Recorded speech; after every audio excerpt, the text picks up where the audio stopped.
सुप्रभात। मैं संजय गहतोड़ी पुष्पा प्रियंका सरस्वती विद्या मंदिर इंटर कॉलेज नानकमता के इस YouTube चैनल में आप सभी का स्वागत है। कक्षा 10 में सामाजिक विज्ञान के अंतर्गत इतिहास विषय में हम पाठ 3 का अध्ययन कर रहे थे, जिसका नाम है भूमंडलीकृत विश्व का वर्णन। इससे पूर्व की वीडियो में आपने देखा होगा, हमने उसमें बताया था, हमने उसमें चर्चा की थी कि आर्थिक महामंदी जो 1929 में अमेरिका से प्रारंभ हुई, उसके लिए उत्तरदायी कारण क्या क्या थे। कारणों पर हमने चर्चा कर ली थी। आज हम आर्थिक महामंदी के प्रभाव या उसको आप परिणाम, प्रभाव कह लें चाहे परिणाम कह लें, आज हम आर्थिक महामंदी के प्रभाव अथवा परिणामों पर चर्चा करेंगे। पिछली वीडियो में हमने समझा था कि किस तरह से आर्थिक महामंदी फैलने के कारण रहे, आर्थिक महामंदी फैली। अब जब मंदी फैल गई है तो उसके प्रभाव क्या देखने को मिले। अब आर्थिक महामंदी फैल रही है तो स्वाभाविक बात है कि इसके परिणाम बड़े कष्टकारी रहे होंगे। तो उन्हीं पर हम चर्चा करते हैं। कुछ बिंदु हमने लिखे हैं, इन्हीं बिंदुओं को हम ध्यान में रखते हुए उस पर चर्चा करेंगे। तो पहला हमने इसमें लिखा है आर्थिक असंतोष। अब चूंकि अमेरिका ने कर्ज देना बंद कर दिया था, बहुत सारे जो देश इस पर निर्भर थे उनके यहाँ धन मिलना बंद हो गया, जिसके परिणाम स्वरूप वहाँ पर क्या रहा, आर्थिक असंतोष फैल गया। जब पैसा ही नहीं मिलेगा तो गतिविधियाँ नहीं चल पाएंगी। दूसरा हम इसमें क्या कह सकते हैं, जब चीज़ें बिक नहीं रही हैं, जो उत्पादन यदि हमने किया भी है उसकी कोई मांग नहीं आ रही है, तो उसके फलस्वरूप क्या होगा, आर्थिक असंतोष देखने को मिलेगा, धन की कमी देखने को मिलेगी, धन का अभाव देखने को मिलेगा। दूसरा बिंदु इसमें हमने लिखा है उद्योग धंधों का चौपट हो जाना। उद्योग धंधे वाले पार्ट को हम जब पढ़ेंगे आगे तो उसमें हम इसमें विस्तृत चर्चा करेंगे कि किसी भी उद्योग को स्थापित करने के लिए क्या क्या चीज़ें आवश्यक होती हैं। तो जो उद्योगों को स्थापित करना है उसमें एक महत्वपूर्ण तत्व होता है पूंजी। पूंजी का उद्योगों की स्थापना के लिए बहुत ज़्यादा महत्व है। जब पूंजी होगी तभी हम कहीं पर भी भूमि खरीद सकते हैं, उस पर कारखाना स्थापित कर सकते हैं। प्रोडक्शन के लिए कच्चा माल चाहिए होगा तो पूंजी की आवश्यकता होगी। उस माल को बाजार तक पहुंचाना है तो पूंजी की आवश्यकता होगी। उस कारखाने में जो वर्कर्स हैं, जो काम करने वाले श्रमिक हैं, उनको वेतन आदि देने के लिए भी पूंजी की आवश्यकता होगी। अब उद्योग धंधे भी चौपट हो गए। क्यों चौपट हो गए?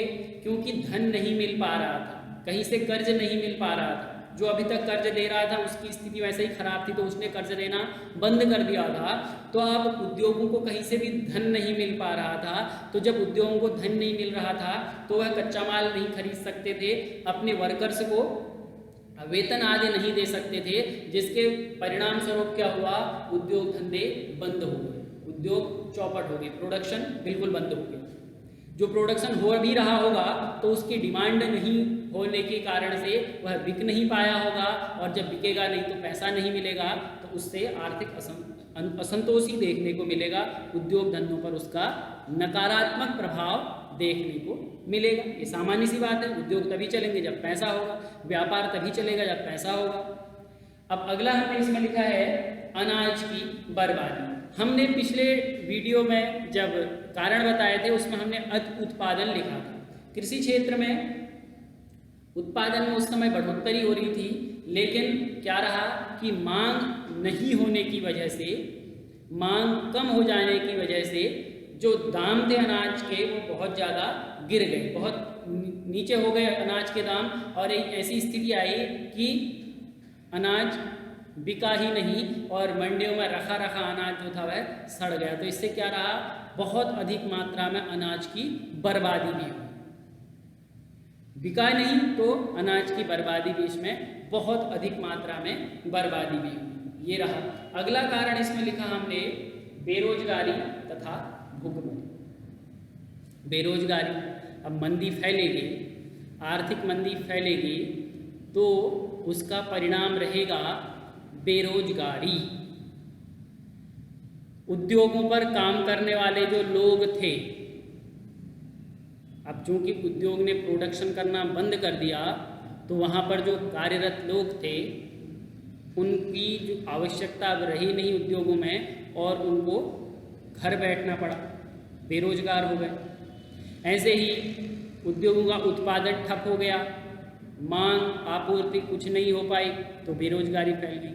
व्यापार से जुड़े हुए जितने भी लोग थे, चूँकि प्रोडक्शन बंद हो चुका था तो वह अधिकांश लोग बेरोजगार हो गए। कृषि से जुड़े हुए जो लोग थे, हमने कहा कि अनाज की बर्बादी हो गई थी, उसमें भी बेरोजगारी देखने को मिली। तो इससे क्या रहा, लोग बहुत अधिक संख्या में बेरोजगार हो गए, उनके पास कोई रोजगार ही नहीं था। अब जब रोजगार नहीं होगा तो आय नहीं हो पाएगी, क्योंकि जितने भी अर्निंग के रिसोर्सेज थे, जितने भी आय के साधन थे, वह सब बंद हो गए थे।